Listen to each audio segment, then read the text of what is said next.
শুধু পানি দিয়ে বড় ইস্তেঞ্জা করার হুকুম কি? যদি ঢিলা থাকা সত্ত্বেও শুধু পানি দিয়ে ইস্তেঞ্জা করে তাহলে পবিত্রতার ক্ষেত্রে কোনো ক্ষতি হবে কি না? খুব জরুরি প্রশ্ন, জটিল প্রশ্ন। জিজ্ঞাসার উত্তর, ঢিলা কুলুক বা টয়লেট টিস্যু থাকা সত্ত্বেও ইস্তেঞ্জায় শুধু পানি ব্যবহার করে পবিত্র অর্জন করা জায়েজ, তবে প্রথমে ঢিলা বা কুলুক ব্যবহার করে এরপর পানি ব্যবহার করা উত্তম। সব জিনিস জায়েজ হইলেই করতে হবে আর পবিত্র হইলেই খাইতে হবে এমন না। মাটি পবিত্র, তাই না? খায় কয়জনে? এর জন্য রাসূল কারীম সাল্লাল্লাহু আলাইহি ওয়াসাল্লাম মদিনায় যাওয়ার পরে মদিনাবাসীর একটা আমলকে খুব পছন্দ করছেন। কোরআনে আল্লাহ বলছেন, ফিহি রিজালুন ইউহিব্বুনা আইয়াতাতাহহারু, সেখানে এমন কিছু লোক যারা পবিত্রতার ক্ষেত্রে সর্বোচ্চ আমল করে। কি আমলটা ছিল?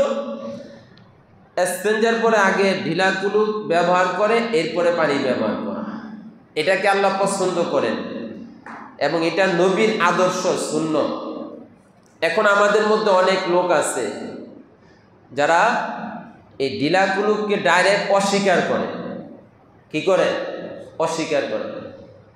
মাসআলাকে মাসআলার জায়গায় রাখেন। আপনি ইস্তেঞ্জায় গেলেন, বড় ইস্তেঞ্জা বলেন আর ছোট ইস্তেঞ্জা বলেন। বড় ইস্তেঞ্জার পরে আপনি ডাইরেক্ট পানি ব্যবহার করতে গেলে কি আপনি হাত দিয়ে ব্যবহার করবেন, তাই না? তাহলে আপনার বিবেক কি বলে?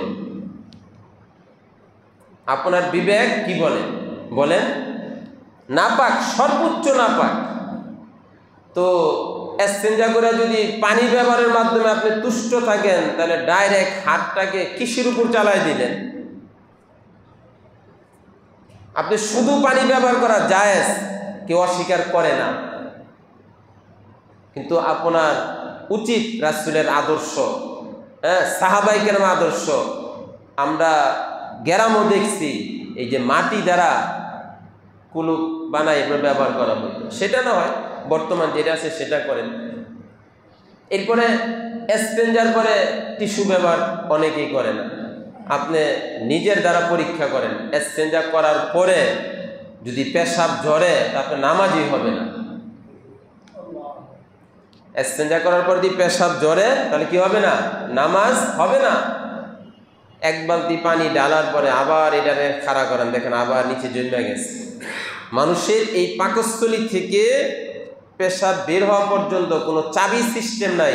এটা হলো মনস্তাত্ত্বিক ব্যাপার না, মানসিক, এটাই তার চাবি।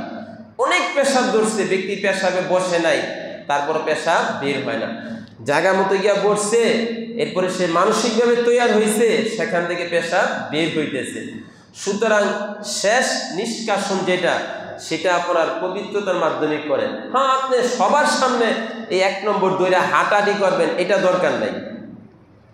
10 জনের সামনে আপনার 1 নম্বর দইরা লজ্জা স্থান ধরে হাঁটাহাঁটি করতে হবে, এটা দরকার নাই।